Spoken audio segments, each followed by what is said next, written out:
Oh my gosh, I can't believe it's been 16 years that the show has been on. I feel like I've grown up watching you all on the show.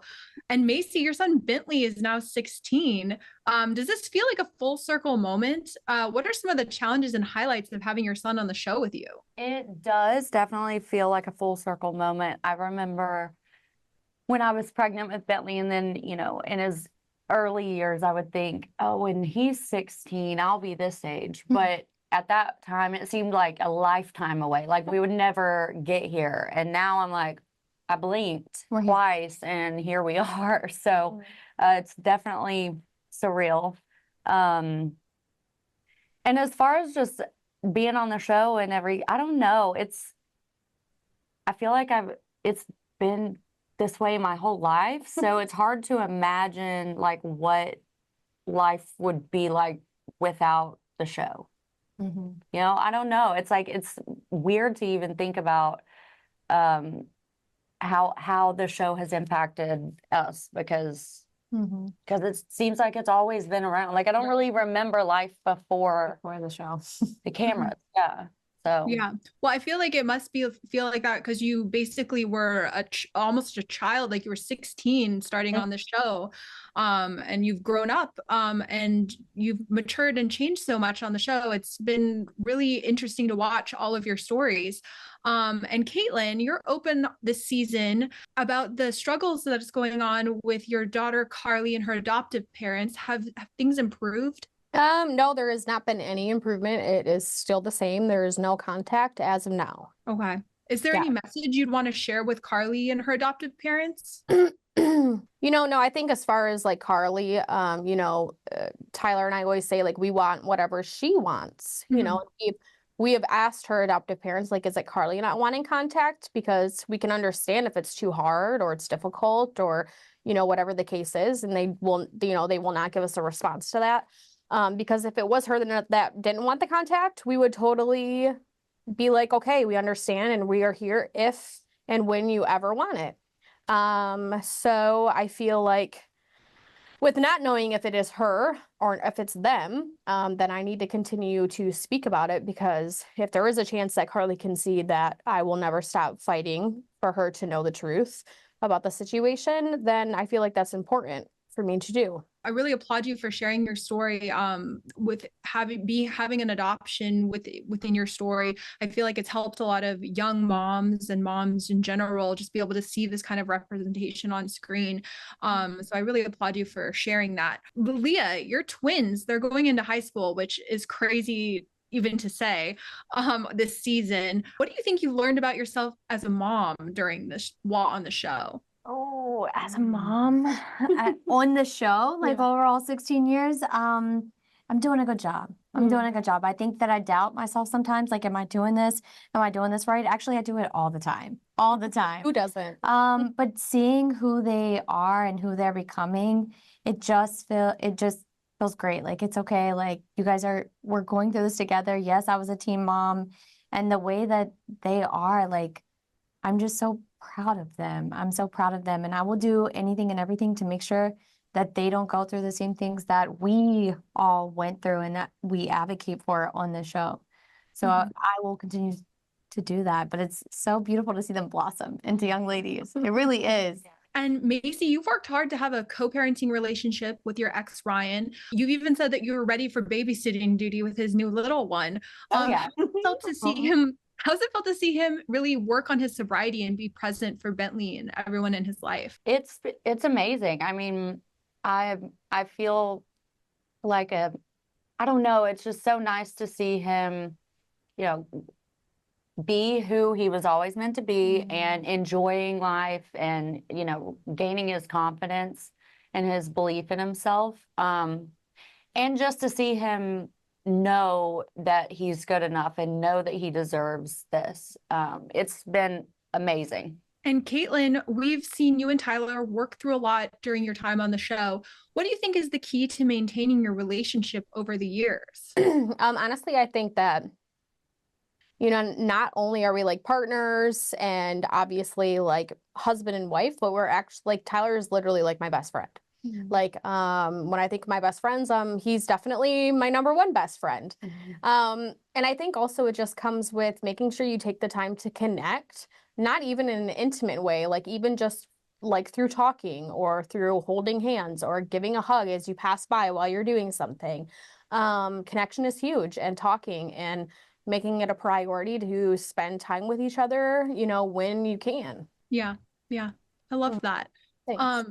And Leah, so many fans feel like they've grown up with you and your girls on screen. What does it mean to see like messages like that on social media and the love from the fans? I think we love it. We love it. And they have grown up with us. I went from 16, 17 years old to now I'm 30, about to turn 33. So yeah, they have 16 crazy. years. They've grown up with us and they've been able to watch the kids grow up, and it feels great to know that we have that audience. And I feel like it's great that we've had a platform to really, really make a difference for a lot of young girls and boys out here. Yeah, definitely. I feel like it's been so amazing watching all three of you on the show. I've been watching since the very first season of 16 and Pregnant. So like way back. I've seen like all the original like shows, and it's been so great seeing all of you like grow within yourselves as moms, parents, and partners. And I really applaud what you're doing and putting out your lives for people to see what's going on and like share a positive message, I feel like overall. And Thank I you. I will say, I also feel like the Teen Mom cast seems pretty close knit. And your castmate Amber is open this season about what happened with Gary going missing. Have any of you been in contact with her since all of that happened? I feel like Maci and I were during that period of time when everything was going on. I mean, Maci went and drove and was with Amber. And I feel like I stayed in contact too, just to kind of let her know, like, hey, if you need to talk, we're here. But yeah, I mean, it kind of ebbs and flows with Amber too, you know. Yeah, that was probably pretty hard for her to go through. That was crazy how it all unfolded too, and just reading the headlines and then also seeing the updates. It was very, very, must have been very hard.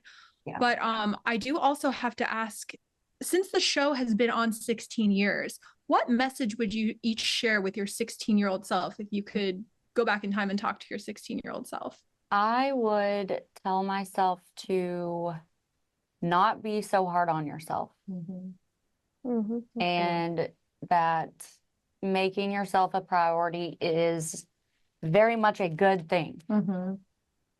Being a little bit selfish at 16 and 17 years old, focusing on your goals and your dreams and what you're passionate about, do that. Do that. Everything else will fall into place, but do that. Have fun. Yeah, I think for me it would be to really get educated about the choice that you are making, and to definitely get you some sort of representation, because you're only a child. And then also, I know, like Maci, your son is obviously 16.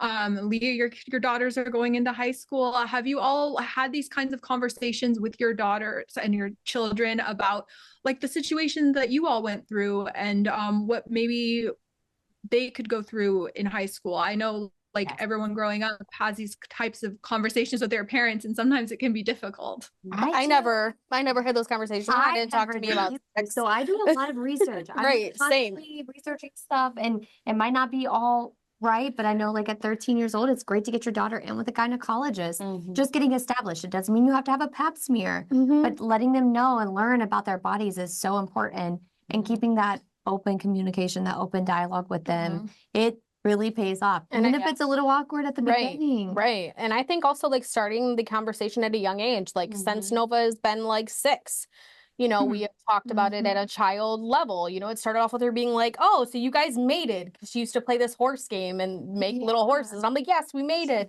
And then that progressed into like her asking more questions. And then we, you know, Nova's 10 and she knows about sex. She knows about birth control. She knows about protection. She knows about the adoption, like she knows about all of it. Which plays into unplanned pregnancy and the decisions you have to make at such a young age. Right.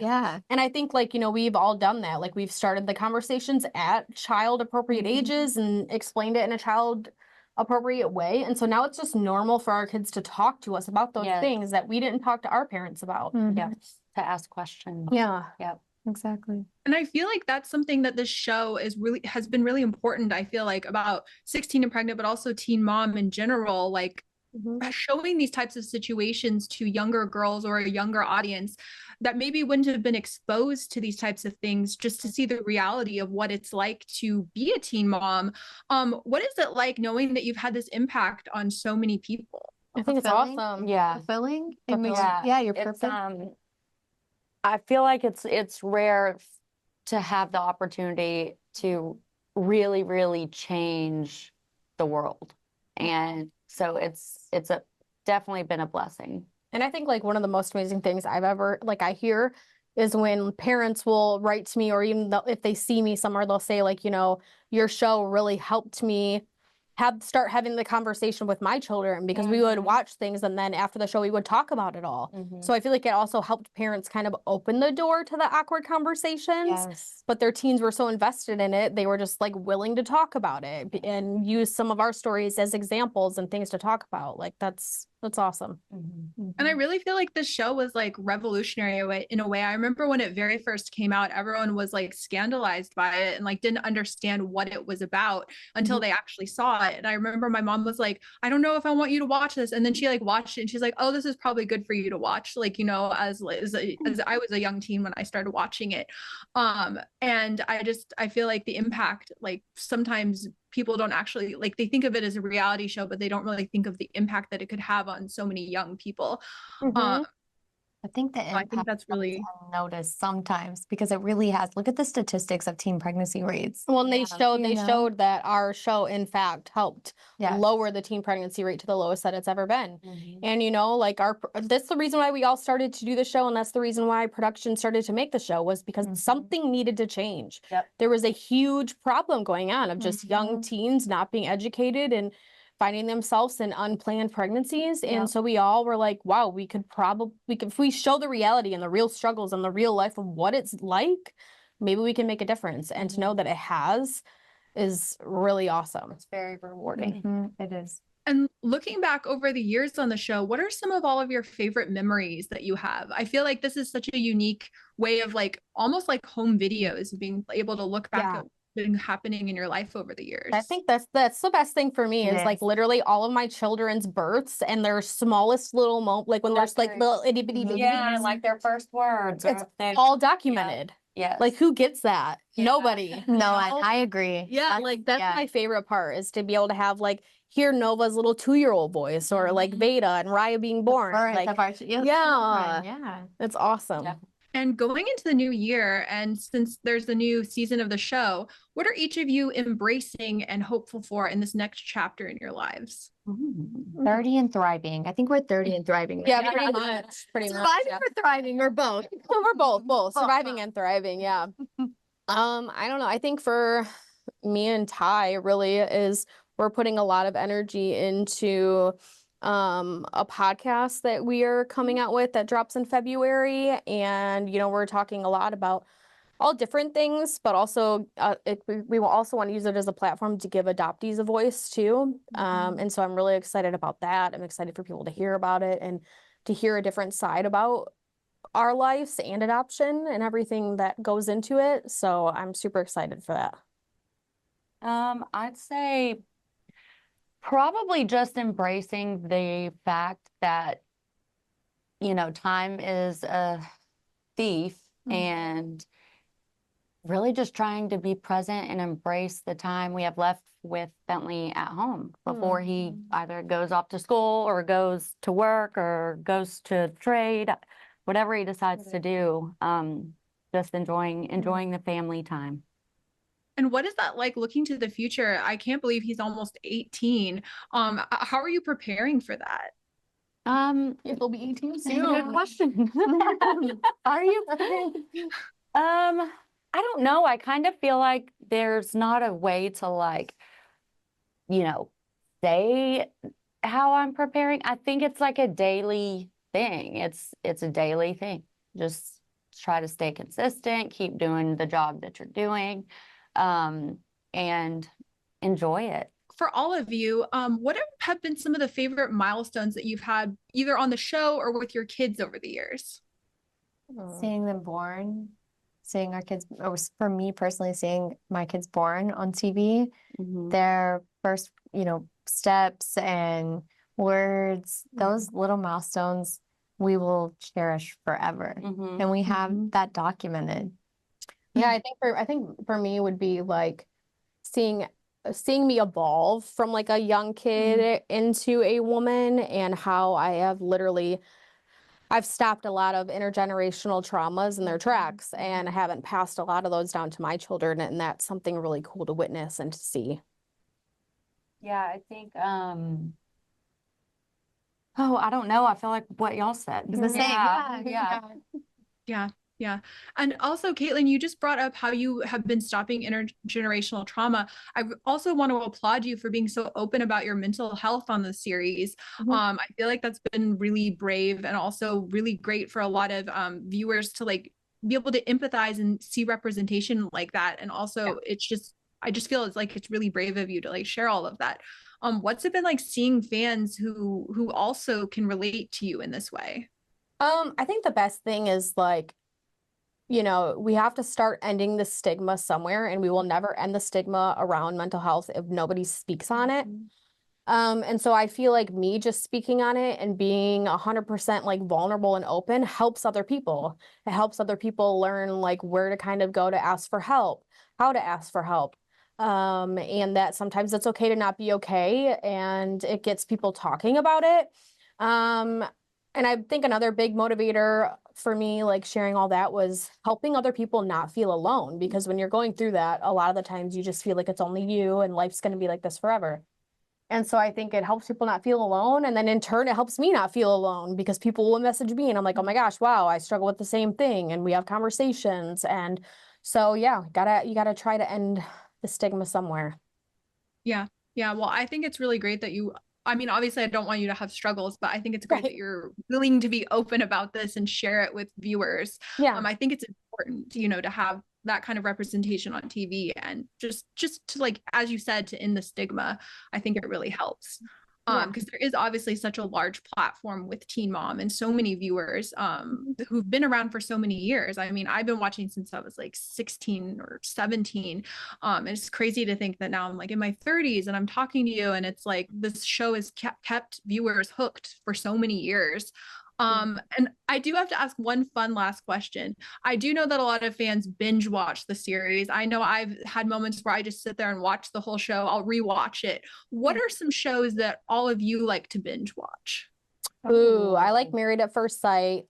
That's a good one. That's a good one. We're on a Vampire Diaries kick. Oh my gosh, iconic. Also, I love 90 Day Fiance the other way. So like my when gosh. Americans go to different countries. That one's my favorite. It's so good. I have to say probably like Law and Order, SVU. Oh yes. Housewives? Yeah. No, Yeah, I don't watch Housewives. Only certain cities. Okay. See, I feel like we'd all get along. We have the exact same taste in TV. Like all those shows, I'm like, yep. I watch all of them. Well, thank you all so much. And thank you so much also for sharing your journeys on this series. I can't believe it's been 16 years since the show has been out. That's just so crazy to me. Yeah. It is crazy. Thank you for having us. Thank you.